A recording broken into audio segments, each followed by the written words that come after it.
With less than 2 weeks to go in the window, Marcus Rashford's future remains uncertain, but we understand his preference is to join Barcelona. Napoli are expected to accelerate their interest in Alejandro Garnacho. Manchester City continue to spend. The champions have signed defender Vitor Reis from Palmeiras for almost £30 million. And Omar Marmoush is expected to be the next through the door. The Egypt striker is having a medical at the Etihad. Hi, good evening. Welcome along to the Transfer Show. The window well and truly hotting up. To go through it all with me, I've got Jamie Weir, Michael Bridge, as we had before, and Georgia's assistant coach, David Webb. Great to see you, David. Hiya. Question is, will Arsenal sign a striker this month? I get a lot of people texting me, you after him and this, and sometimes I don't even know what they're talking about. So I don't follow it too much. I have enough work to do.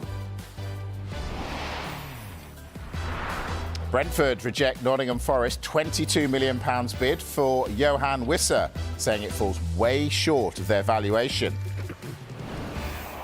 And Tottenham are one of many clubs interested in the Southampton teenager, Tyler Dibbling.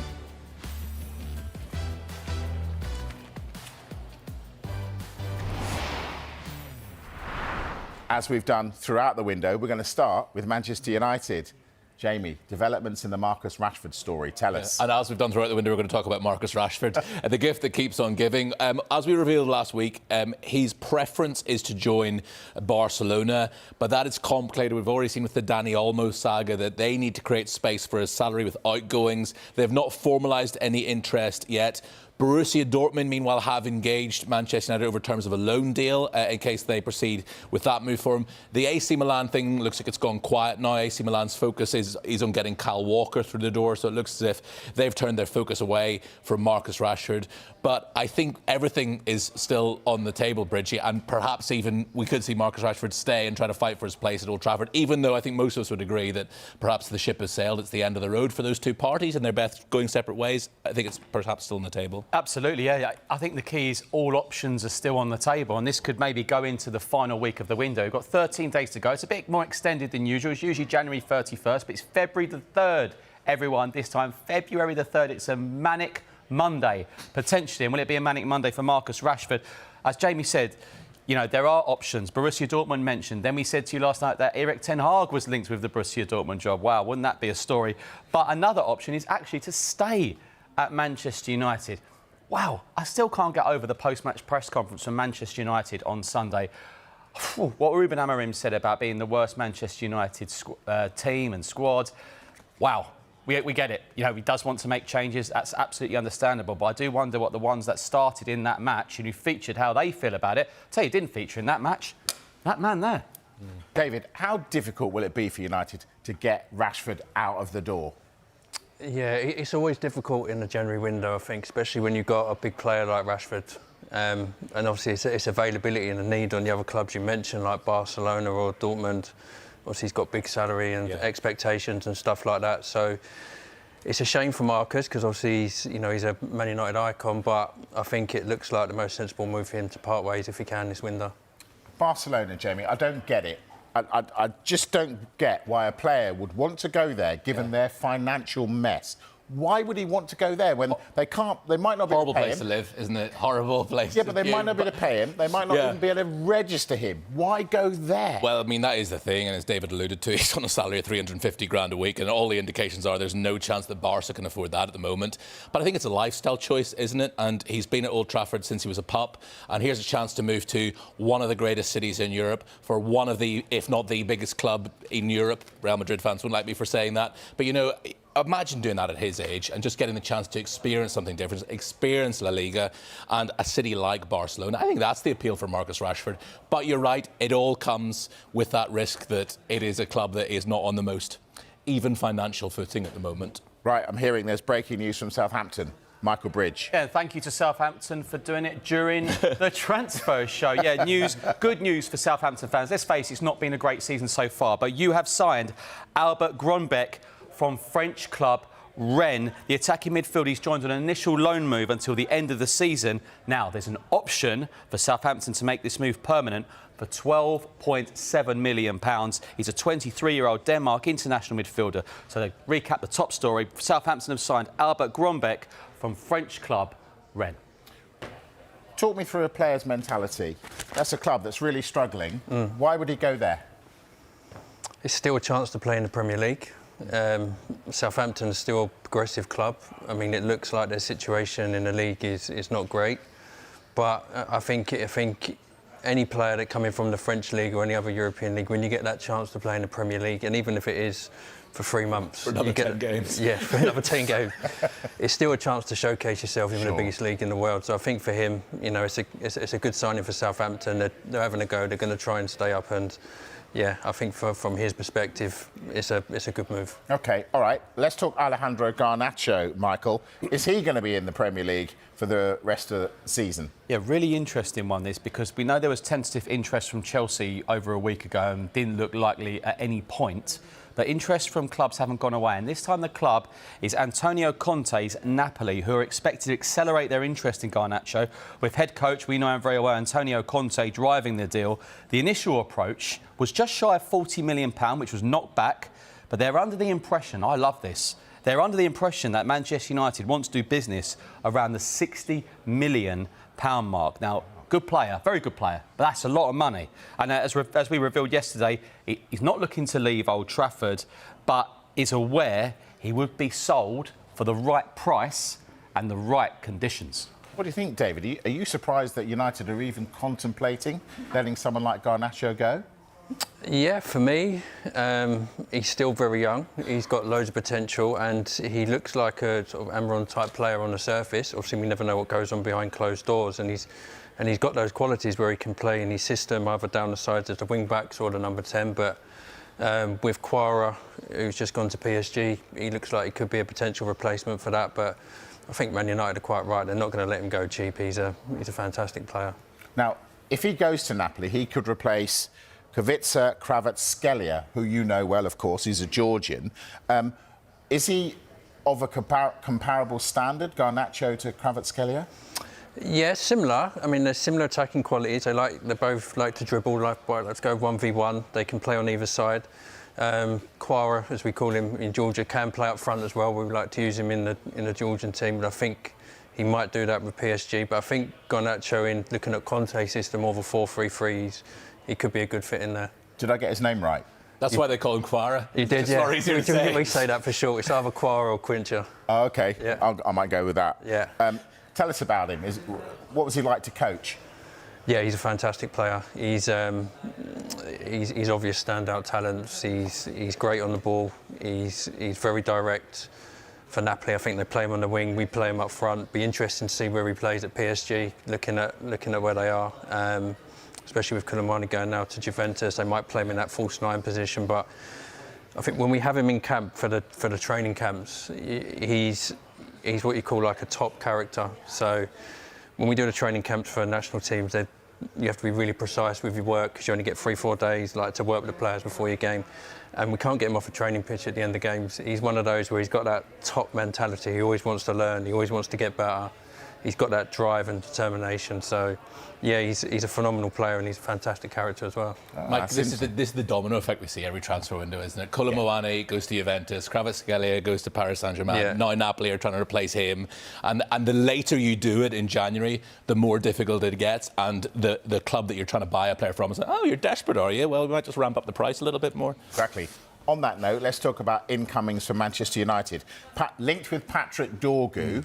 How easy is it going to be for them to get him, though, Jamie? Well, we've just mentioned Napoli, and Napoli are trying to sign Patrick Dorgu, but they're prepared to sign him and then loan him back to Lecce for the rest of the season. So obviously, if you're in Lecce's shoes, that is obviously very tempting indeed.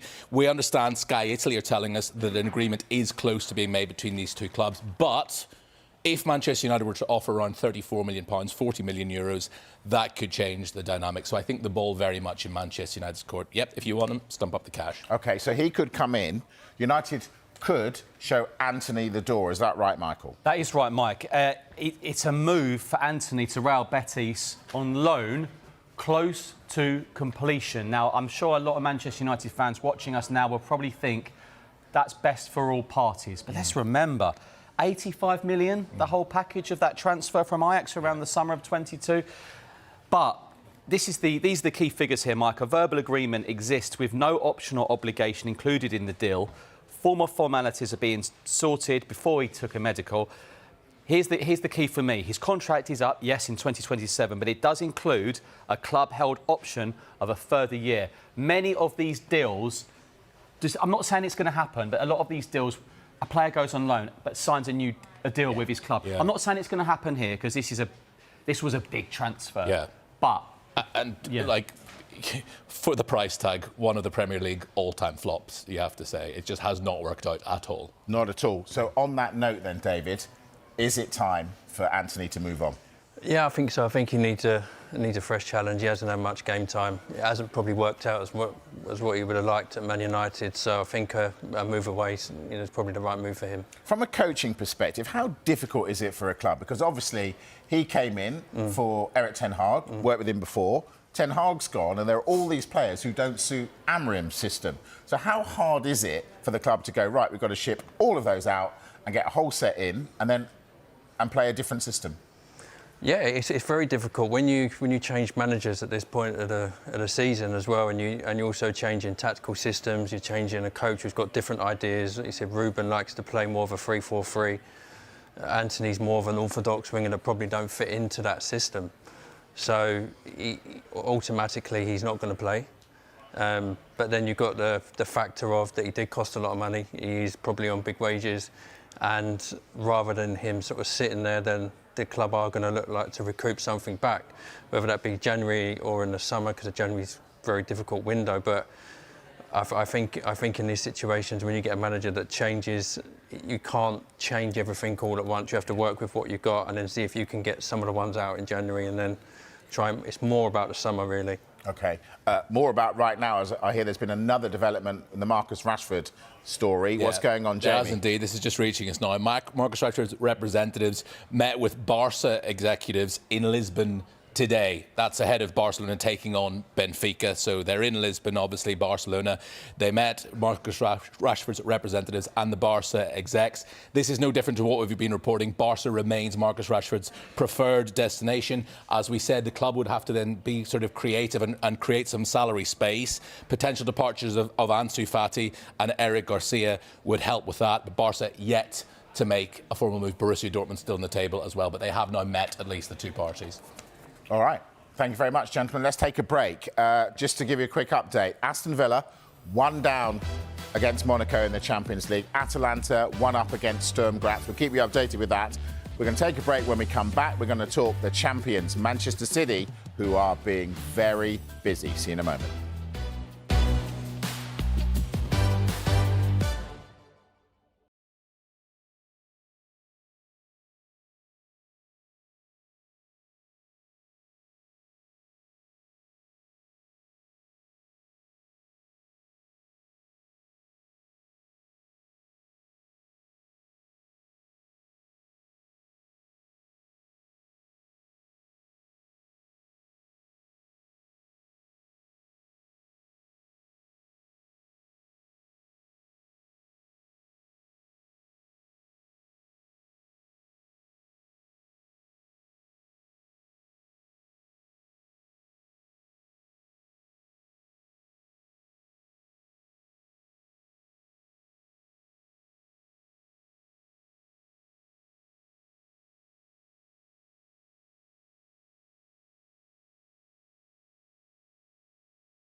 So Manchester City, the busiest club in the window so far.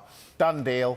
Michael, give us the details. Yeah, when Pep Guardiola said to our colleague Ben Ransom a few weeks ago, we're going to be busy in January, he meant it, didn't he? So deal complete, done deal. Victor Reich, around £29.4 million, an 18-year-old central defender. We know Palmeiras have been littered with superb talent, and you get the feeling that even though it's 18, it's a new league, new language, new everything, might not be far off the first team. The only person who knows the answer to that is Pep Guardiola, of course, but it's big money. Yeah, they got Fernandinho and Gabriel Jesus, I think, from Palmeiras. And I think Fernandinho met him today and sort of helped him in. And he said, I've been here 9 years. And Manchester City's representative said, hopefully he stays here longer than you. Yeah, there you go. Yeah, absolutely, yeah. Of course, City got a couple of Brazilians playing at the moment. Right, let's talk Omar Marmoush, Jamie. Nearly done. How close? Yeah, well, he's been having a medical today. He flew into the UK yesterday. Unlike Vitor Reich and Kusanov as well, both central defenders, but both young players who might be sort of ones for the future that Pep Guardiola are thinking, let's get them through the door now, and maybe in 2-3 years' time, then they'll be ready to sort of really push for the first team. On the other hand, this guy's ready to go straight into the team. He's the second top scorer in the Bundesliga this season, Omar Marmoush. From the bits and bobs I've seen him, he looks like a player who you could play alongside Haaland, could complement Haaland, could play wide, just will chip in with goals. I think it's a really good bit of business for them. He's been having the medical today, and provided that goes well, we would expect sort of confirmation from Manchester City imminently. You like him, don't you, David? Tell us about him. Yeah, I do. I think he's a top player. He's definitely a City-type player, in my opinion. He's someone who can play as a number 9, but more as a roaming number 9 or a false 9. Can play either side. He's direct. Can go 1v1. I like it when he's one of these players where a typical number 9, where he's not going to hold the line. He can get in behind. He can also come in, drop, link the play. Very good delivery from set pieces as well. Obviously, his stats this year, I think he's got 19 goals and 11 assists in all competitions, which says it all. But in my opinion, give him sort of 2 or 3 months just to bed in, but he'll be a top player. David, who would you say is his sort of... Who's he competing with for a starting place with at City then? Because if it's not Haaland, is it Philip Foden? Is it Jack Grealish? Who's he most sort of? Who's most at risk of being replaced by Omar Marmoush? Yeah, I'd say more the players on the side. I'd say Haaland's going to be that fixed number 9, definitely for him as well. And he can definitely come in for Haaland if Haaland is injured or he comes on a sub. But I think he's definitely an operator that can come off the side. He can play between the lines. He can play as an inverted 10. He can play as a number 9. Yeah. So I think anywhere sort of behind that attacking line that he can feature and add into the mix with the players they've already got. Well, we're talking about Manchester City's dealings. Let's hear from a man who knows. Here's Pep Guardiola.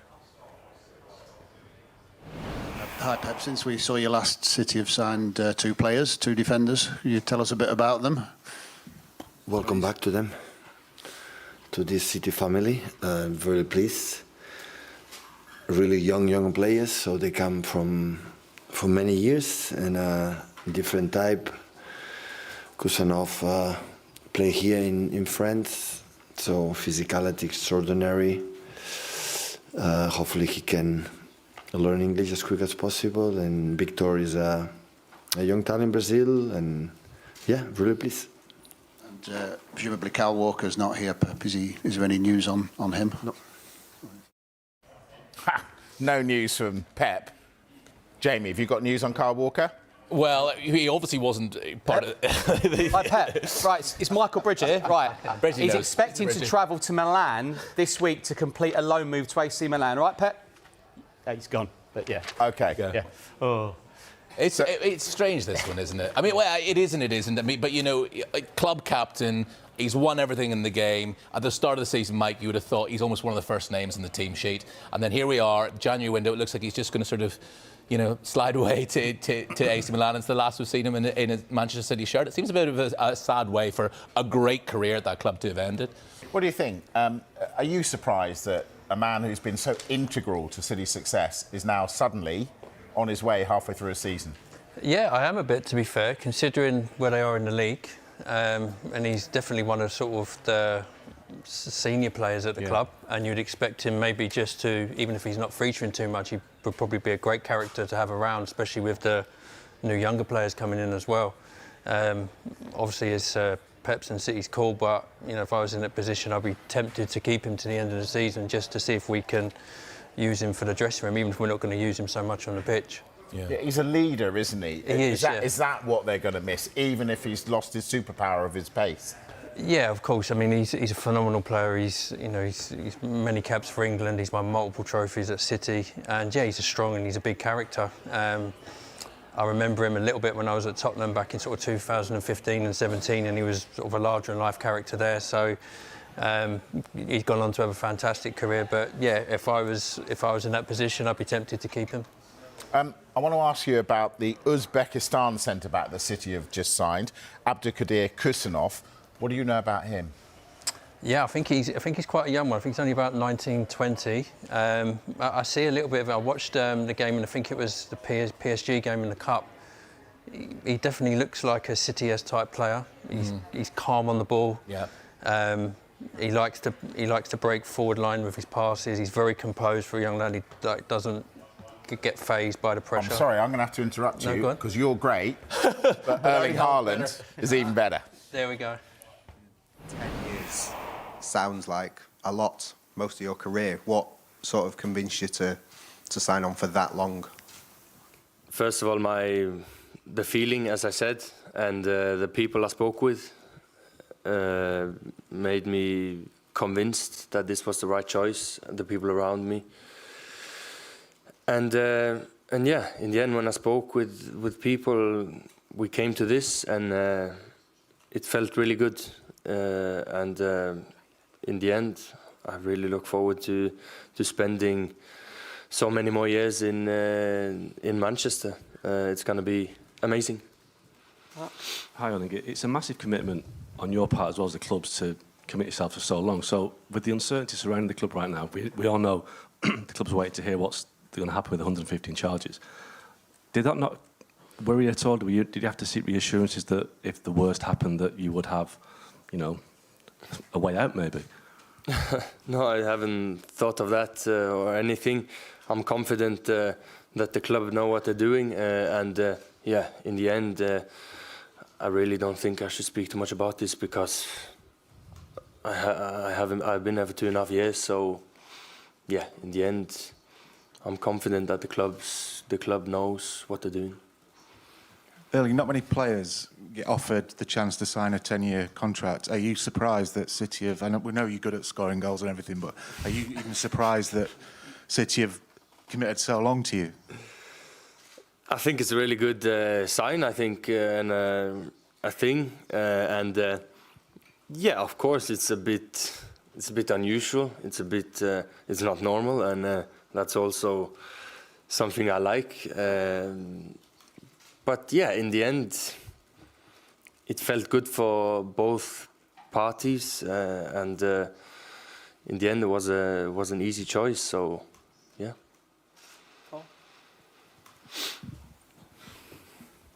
Erling, you've been available for pretty much every match this season. Obviously, when you signed for City, you had a couple of injury troubles.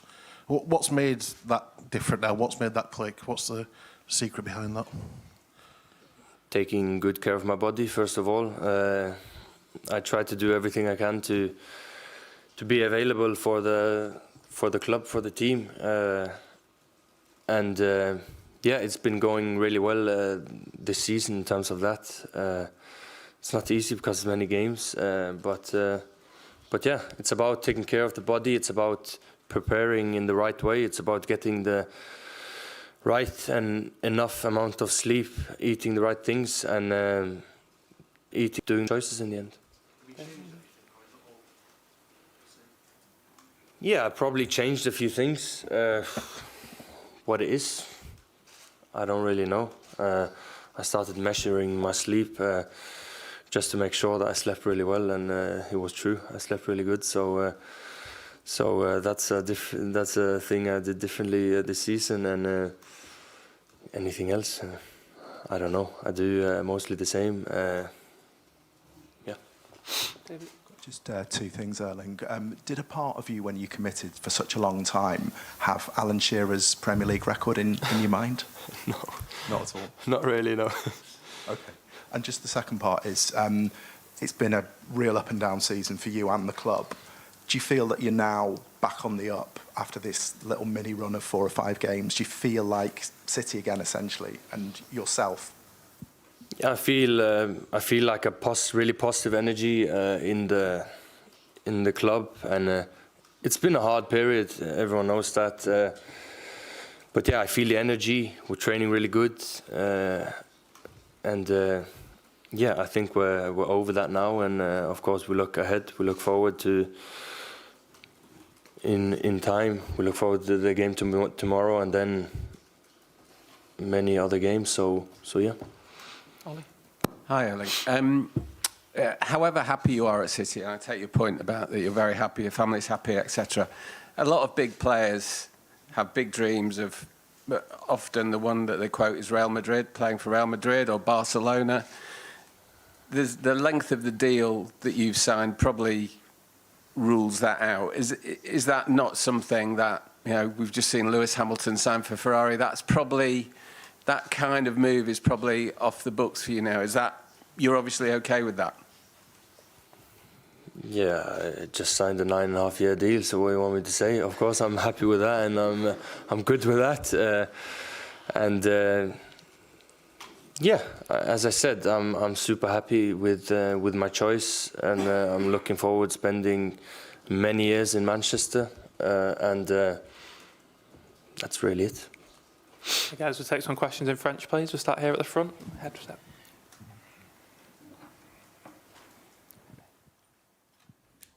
Erling Haaland in the news conference before City play PSG in the Champions League tomorrow. Wow.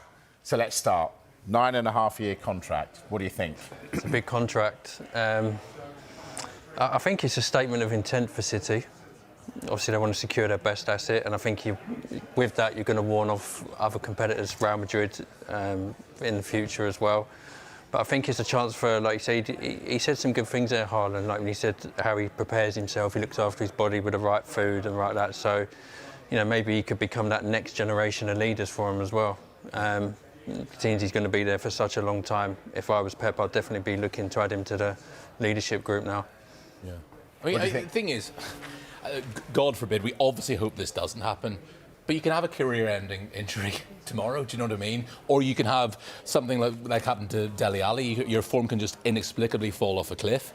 He's going to get paid for the next 9.5 years by Manchester City. So fair play Erling Haaland, fair play Erling Haaland's agents. But yeah, David's absolutely spot on. Like, he is now going to be the fulcrum of that team for the next 10 years going forward. Whoever does follow Pep, when eventually Pep decides to call it a day, is going to inherit Erling Haaland, who will by that point be one of the senior members of the squad, probably got a couple of titles under his belt by that point as well. A lot of money, obviously, is getting paid over the course of the contract, but commercially, it works for City as well, because they've got a prize global star in their paddock for the next decade. And it ends all this flirtation we had the minute he joined Manchester City about Real Madrid. I mean, we just heard a question there about Real Madrid. I mean, you know. Yeah, come on. Yeah, but is it just, you know, 9.5 years? Wow, 9.5 years. Do you remember I said, Mike, on the Friday when we saw the year, like, it finished, it was like a sci-fi movie. Like, we're talking about a long, long time. But do you know what? It's funny. We just had Kyle Walker on this beautiful big screen here. That's one leader gone. And as you rightly say, David, I can see him really be fronting up, keep being a captain. Jamie and I have been into so many press conferences. When you get the likes of, when you get a footballer like that, I enjoy listening to him. He's very laid back, but he speaks well, doesn't he? He does speak well, yeah. I mean, he's a superstar, isn't he? And you saw just in that press conference there, he's so laid back, he's horizontal. And what do you think about the fact there are no release clauses? What does that say to you? So someone's going to have to break the bank if they even want to think about it. And I just think with a deal like that, he's going to be at City for a long, long time. And I think he's going to go on to break a lot of records, probably be the Premier League all-time goal scorer. And just on that as well, like when you say about his laid-back character, with Georgia, we played against him with Norway, and you watch him on the pitch as well. Like I said, he doesn't touch the ball loads, but what he does is really effective. But he has got a real presence. So he is like a silent leader. Yeah. You can see him with the other players. And even when you see him down the tunnel and stuff, he has got that real presence about him. So. At the risk of stating the blindingly obvious, I can't remember even what game it was recently, but I went to see a Manchester City game. He's enormous. Like, he is. You can even notice sitting in the stands, he is a big old unit, and you see him surrounded by big strapping centre-halves, and he's towering above them. I mean, and he he's is real. like lightning as well, isn't he? When you see him live, it's amazing. He's very quick. Yeah, exactly. He's super quick. Exactly. And I want to say one final thing about Kyle Walker as ahead. well before we move on from Manchester City. He's going to be 35 later this year. From his point of view, to go and experience a different culture, a different league, a huge club like Milan, what a fantastic opportunity for him. But I'll have pals who are Sheffield United fans watching. I think Kyle Walker's always said he'll finish his career at Sheffield United. So who knows? A couple of years now, the 37-year-old Kyle Walker might be back to finish his career at Bramall Lane. I always remember when Kyle Walker signed for Tottenham Hotspur with Kyle Norton. Yeah, that's right. And a Sheffield United fan, I think... And everybody thought Norton was going to be the better Kyle. Yeah. And then they said, watch out for Walker, and all of a sudden, wow. Yeah, so wish him well. Yeah, indeed. All right, we're going to take a break. When we come back, the boys are going to take us through every single Premier League club, exactly what they're up to in this window. Not to be missed. See you in a moment.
Now to go around the clubs. Jamie, take it away. Thank you very much, Bridgie. Arsenal are monitoring Matheus Cunha's situation at Wolves as the forward is deciding whether or not to sign a new contract. Aston Villa have announced the signing of fullback Andreas Garcia from Levante for an undisclosed fee. Bournemouth goalkeeper Mark Travers could be on his way to Middlesbrough. He's made just 5 appearances this season and is in talks over a loan move to the Riverside. Well, Brentford have agreed a deal with Fiorentina to sign Michael Kayode. It's an initial loan until the summer with a £13.5 million option buy clause. They're also expected to reject a £22 million bid from Nottingham Forest for striker Johan Visser. Brentford do not want to sell, and the bid falls much lower than their valuation. Yeah, more on that later. Brighton midfielder Jakob Moder has signed for Feyenoord in a deal that could be worth £3.2 million. Meanwhile, they've had a bid for 23-year-old centre-back Aaron Cashin, rejected by Derby. Now, Christopher Nkunku has been attracting interest in this window from Bayern Munich. However, any move is on hold until Chelsea get at least 70 million for the forward and have a world-class replacement lined up. Crystal Palace could go back into the market for a defender after Trevor Chalobah was recalled by Chelsea from his loan spell at Selhurst Park. Well, Everton's hopes of signing forward Ernest Numuma from Lyon appear to be over. That's after his potential replacement moved elsewhere. Fulham are the latest club to express an interest in signing Emerson Royal from AC Milan. Galatasaray also keen on the former Spurs right-back. West Brom are working on a deal to sign Ipswich forward Ali Al-Hamidi on loan until the end of the season. Just under 2 weeks left in the transfer window, Ruud van Nistelrooy and Leicester are looking at bolstering their squad as they hope to avoid relegation.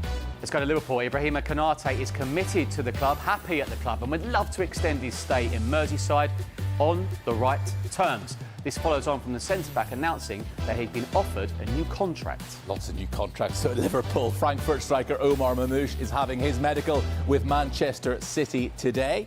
Now, Sky in Italy are reporting that Manchester United and the agents of Lecce wing-back Patrick Dorgu have held talks over a potential move. United's current offer of €35 million falls below their valuation. With outgoings, Napoli want to sign Alejandro Garnacho, while Marcus Rashford's representatives met with Barcelona executives in Lisbon at ahead of a potential move. Newcastle and Atlanta United are in advanced talks over the £8 million signing of winger Miguel Almiron, while Juventus are interested in defender Lloyd Kelly. It is understood it would take a big offer just for Newcastle to even consider selling. Nottingham Forest have had a bid for Johan Visser rejected by Brentford. The offer is thought to be less than £22 million, far short of Brentford's valuation. 23-year-old Denmark international Albert Grønbæk has joined Southampton on loan from Stade Rennais. There is the option to make that permanent in the summer. Tottenham are one of a number of clubs interested in signing Southampton forward Tyler Diblin. However, a striker is Tottenham's priority in this window, which has increased following an injury to Dom Solanke. West Ham have had a £57 million bid rejected for Aston Villa forward John Duran. It's understood that Villa consider the striker not for sale. Wolves have missed out on the signing of Portuguese midfielder Manu Silva from Vitória. Wolves submitted a £10 million bid, but Silva has since been announced as a Benfica player. And that was the Premier League wrap. Now, theme of the whole window has been, will Arsenal sign a striker this month? Well, we asked Mikel Arteta. Here he is. 2 weeks left of the transfer window. Are you enjoying it? I love it. Do you laugh when you see Arsenal linked with half a dozen different strikers? No, I understand it happens as well in the summer, and I get a lot of people texting me, you after him and this, and sometimes I don't even know what they're talking about. So I don't follow it too much. I have enough work to do with a lot of things, so I don't get too distracted with it. Jamie, why have Arsenal not been linked with a striker in this window? I think it's a lot of it's down to sort of Mikel Arteta's stubbornness, quite frankly. I was at their FA Cup tie against Manchester United when Manchester United beat them on penalties. Kai Havertz had an absolute stinker that day, and I said to Mikel Arteta in the press conference, look, that will only intensify speculation that you need to go and sign a forward this month. Are you going to do that? And he sort of said, I love the players I have. I've got lots of players, midfielders that can score goals as well. So I think, you know, he is obviously a Pep Guardiola protégé, and for many years Pep seemed almost allergic to signing a striker. Then he signed Erling Haaland. I think Mikel Arteta almost sees this as a personal challenge to himself to sort of muddle through and see what he can do with the pieces of the jigsaw that he does have. But I know that Arsenal fans are probably screaming out, we need a striker in this month, especially, you know, still persisting with Kai Havertz. Gabriel Jesus injured for a long time now as well. They need some forwards, surely, but Bukayo Saka out as well.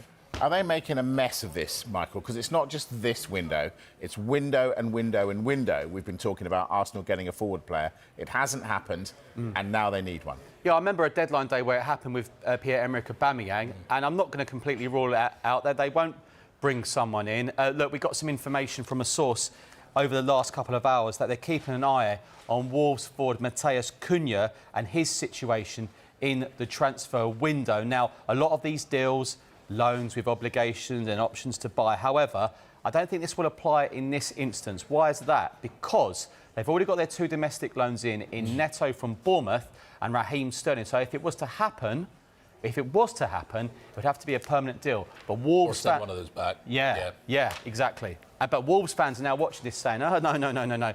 We want him to stay. We need him to stay. We cannot simply get relegated. However, there's a new contract on the table. So, this is an interesting one developing tonight. Do you see Cunha fitting in at Arsenal? He's definitely got the qualities, without a doubt. But I agree, if Arsenal are going to challenge, definitely more of an out-and-out number 9, which is probably suited because they've got a lot of attacking talent that can play in behind them, and it looks like they're crying out for a number 9, someone who can get them some goals. Explain to me why Arsenal aren't getting someone in, given that there's a Premier League up for grabs at the moment. Yeah, I mean, I think you touched a point there. Maybe like Mikel likes to play with what they call like a false 9 or a floating 9, and have players rotating that rather than having someone who's fixed in that position. As we see Man City change to Haaland, and it's worked wonders for him. So Arsenal would have to slightly change their style a little bit to adapt to that. So maybe he sees it more at the end of the season than it is for now, to have him time to bed in. But I think going forward, that if Arsenal are going to challenge him, in my opinion, that they would definitely more need an orthodox number 9. Someone once said that the January transfer window was quiet. That is not true. There's been a development on Dorgu, I'm hearing, Michael. Yeah, I think it's the ramp up now, Mike, because the answer is it simply has to. We do have an update, and it's from our colleagues at Sky in Italy. This afternoon, a meeting was held in Milan over the transfer of Dorgu, representatives from Lecce and Matt Hargreaves, the director of football negotiations at Manchester United. We're just getting this through. The outcome of that meeting is that United currently do not reach their offer more than 25.4 million plus 4.2 million in bonuses in their offer for the left back. Under those conditions, Lecce would prefer not to give him away now, keep him until June, or sell him now but keep him in the squad until the end of the season. That sounds to me like it could become a saga. So with add-ons, that's 35 million euros. And as we said earlier, if it's 40 million euros, suddenly then Lecce are listening. So, you know, the ball's in your court, Manchester United. Yeah. What do you make of what's going on with Amrin being so outspoken about his squad? Is he actually saying to the board, get these players out, get me some new ones in, and this is one of the ones I want? Yeah, I mean, his comments the other day about being the worst squad was maybe a bit harsh, in my opinion. What was he doing? Who was he talking to? Potentially, I think it was a message maybe to the board, maybe to the players a little bit. There's always, sometimes with coaches, there's always little hidden messages in what they're trying to get, and maybe trying to get a reaction out of the Man United players. So I don't think he did it in a malicious way. I think he was just more trying to get a reaction. But Duku definitely looks a player that would suit into his style, especially in the wing-back type role. He's very quick, he's very dynamic. So with Malaysia not getting any game time and players like that, so I think he could potentially be a good signing for him. OK. You three are going to love this next. Yeah.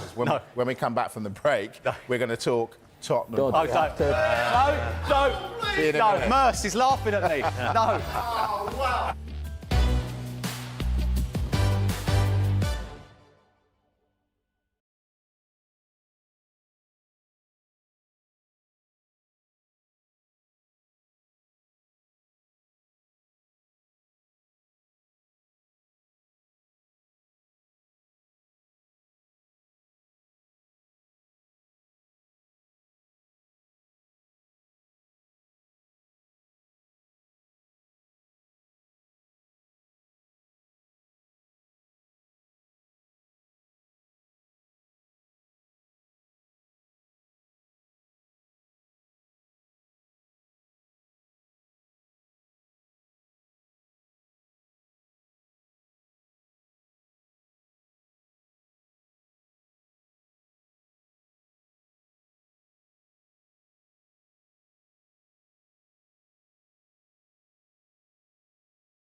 just extraordinary. Is he world class? World class. Cutcher goes for goal! Magic! Absolutely magic! I wasn't taught how to play football. It was like our only toy where we could express our joy, our freedom. Massively surprised that it wasn't the Man United or the Arsenals or the Chelseas or the Liverpools that didn't come in and sign him, particularly on a free transfer. So audacious. So good they named him twice. They just go past. You'd be like, where's he gone? Where's he gone? You would be humiliated if you went very, very close to him. He just played with a smile on his face. Cutcher! That is absolutely glorious! I think he was the Beckham of Africa, wasn't he?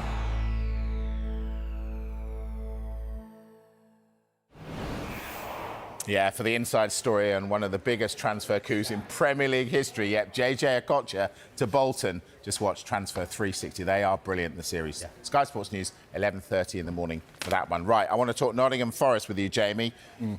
Anything in Brentford's Wissa going there? Well, Nottingham Forest certainly very interested. They've made a bid for Johan Wissa, one of their top targets. They were interested in him in the summer as well. Brentford, understandably, not keen to sell him, having lost Antony last summer as well. The bid is thought to be far below Brentford's valuation. Forest understood to have bid something below £22 million, far short of what Brentford think he's worth. And I would agree with Brentford, having watched him last week. He's fantastic. Brentford expected to reject this out of hand. So Nottingham Forest trying to obviously strengthen from a position of strength. But Wissa looks like it might be a non-starter for them.